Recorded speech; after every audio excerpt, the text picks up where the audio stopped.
Well, our first two exploitive strategies were strategies where there's potential for misinformation because the intent, the goal of the people may not be consistent with spreading accurate information. As in the case of comedic news satire, their goal is to entertain. Or it might be that they don't have the insight into how to go about engaging in the proper methodology to generate accurate and comprehensive reports of events, as is the case with some instances of amateur reporting. They may lack the resources to engage in that activity. They may lack the motivation to engage in that activity. They may not be aware of or have any codified ethical standards that they feel they need to adhere to, and hence may not be constrained in ways that are appropriate to gathering accurate and comprehensive information. So all of these things pose a potential problem, but they're not things that are necessarily problems. The next three types of exploitive strategies, however, are all strategies where the goal is really to spread false, misleading information.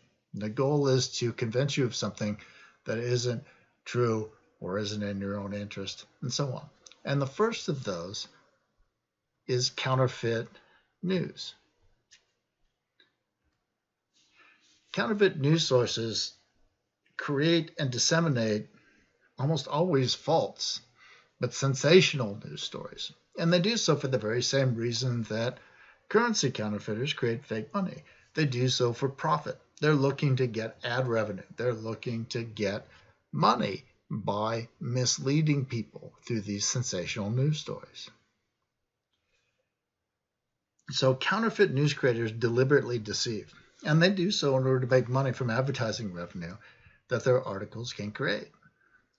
Practitioners of counterfeit news stories adhere to almost no journalistic practices. They don't intend to present true accounts, and they rarely engage in any fact-checking procedures. In fact, it's antithetical to what they intend to do. Now, since there's been a great deal of reporting on this, for instance, by this individual, Caitlin Dooley, I'm going to go ahead and switch to a video from the Washington Post. The URL is below, where Ms. Dewey talks about counterfeit news stories for us. So it's interesting, these people actually make money very similarly to how we in the legitimate mainstream media make money. They, at least on our websites, right? So they have display advertising running on their websites, and they get a little portion of money, maybe a couple cents, for every person who visits that page. So what they want to do is create articles that are so outrageous and will really go viral and will drive a lot of people to that page, so they get the advertising money. And Facebook is their main vehicle for doing this. Facebook is the largest referral of traffic to news sites of any kind. So that's essentially their business model. It's a combination of Google ad technology and then Facebook to get those stories out there. So here we have a picture of Paul Horner. He's the counterfeit news creator who created the story about people being paid to protest at Trump rallies. And in commenting on that story and other bits of news that he'd done, he says, honestly, people are definitely dumber. They just keep passing stuff around. Nobody fact checks anything anymore. I mean, that's how Trump got elected. He just said whatever he wanted, and people believed everything. And when the things he said turned out not to be true, people didn't care because they'd already accepted it. It's real scary. I've never seen anything like it.